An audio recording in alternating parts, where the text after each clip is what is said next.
Hello everyone, I am Rev the Witch and today's video will be about sigil making.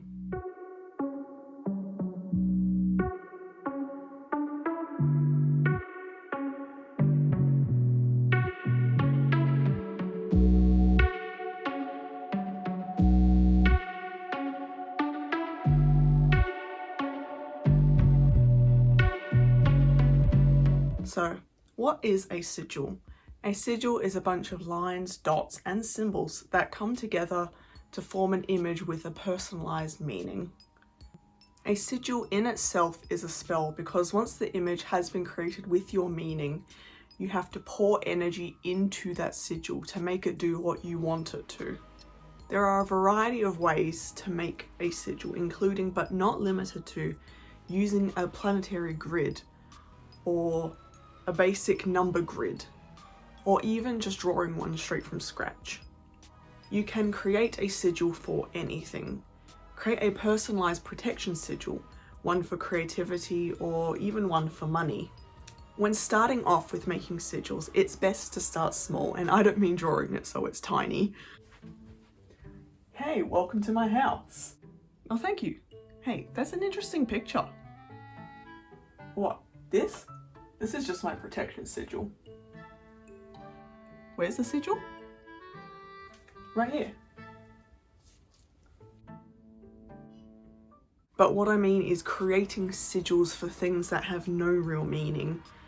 For example, you could create and charge a sigil so that you will see a guy wearing a polka dot outfit. There he is. The man of my dreams. Or to manifest a red balloon in your backyard. This way, if they do manifest, it will help to build up your confidence in your witchcraft skills and to open up the realm of possibility.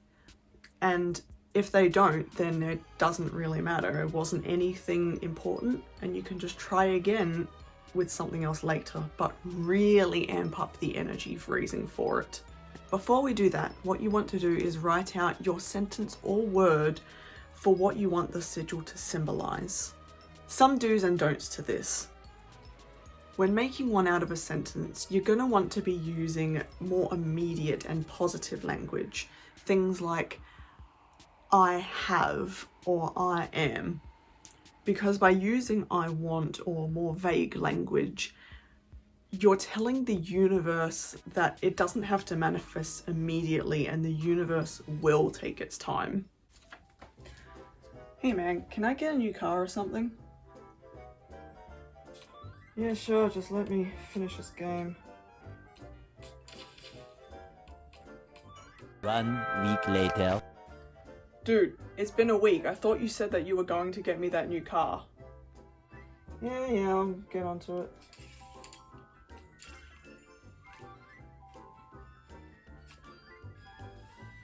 By using more immediate language, you're making sure that what you want to happen will happen as soon as possible.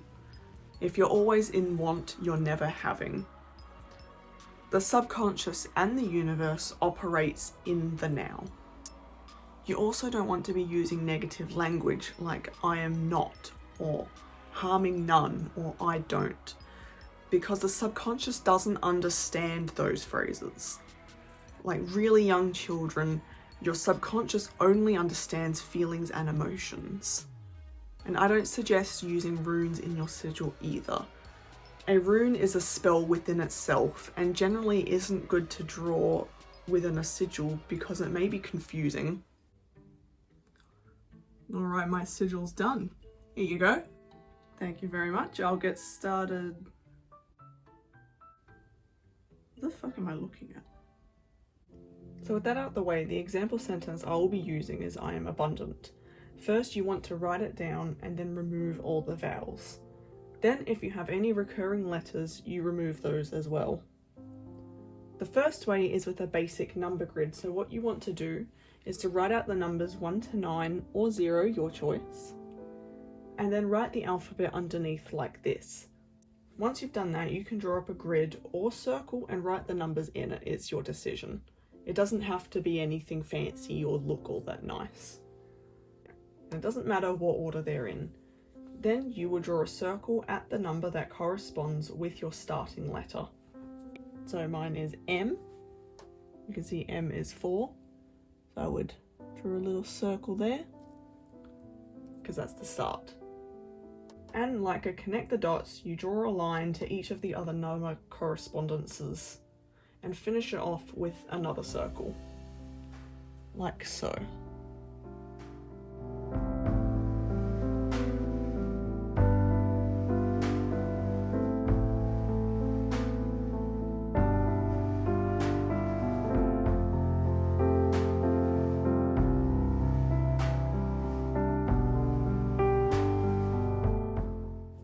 Like so. That's a simple version. If you wanted it to look a little bit more flourished, you can keep the vowels and the extra letters and just do a bigger, more fancy version if you wish. Simple, right? The lines can either be curved or you can use straighter lines. It really depends on your preference. So from here you can add flourishes to make it look even better if you want to. So that would be like this. You can add like little flourishes. And my personal favourite is completely from scratch, using your imagination. So after you boiled your sentence down to the most basic consonants, then you want to boil it down further to the stroke types. So my way is like this.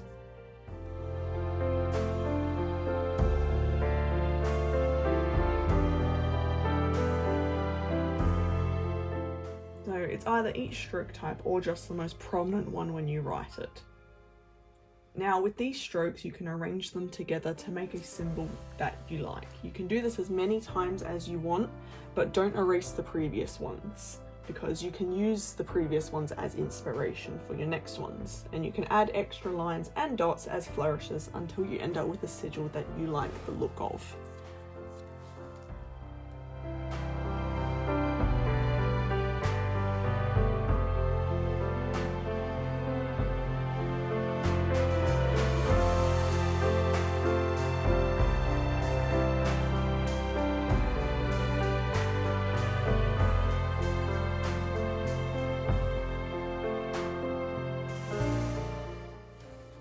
This is one I came up with straight from scratch.